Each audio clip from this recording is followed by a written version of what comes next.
बडमंजी प्लॉटमधील अंबाबाई मंदिर वतीने भव्य देवीची पालखी मिरवणूक काढण्यात आली होती। यावेळी पालखीची सुरुवात श्रीराम मंदिरपासून सुरुवात झाली। बेळगाव नाका, शिवाजीनगर, खरी कॉर्नर, त्यानंतर अंबाबाई मंदिरकडे पालखी मिरवणूक निघाली होती। यामध्ये वारकरी संप्रदायाचे भजनी मंडळीमध्ये छोट्या मुलांचे सहभाग झाले होते। ते पाहण्यासाठी भरपूर भक्त नागरिक गल्लोगल्ली कोपऱ्याकोपऱ्याला थांबून पाहत होते।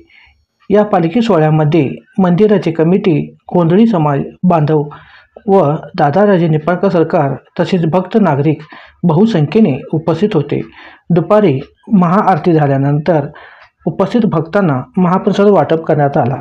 नवरात्रीनिमित्त मंदिरामध्ये रोज वेगवेगळे कार्यक्रमाचे आयोजन केले आहेत। ओम न्यूजसाठी ओमकार वशेदार। चॅनलला लाईक करा व बेल आयकॉन क्लिक करायला विसरू नका। नवीन बातमी व जाहिरातीसाठी संपर्क ओमकार वशेदार, निपाणी।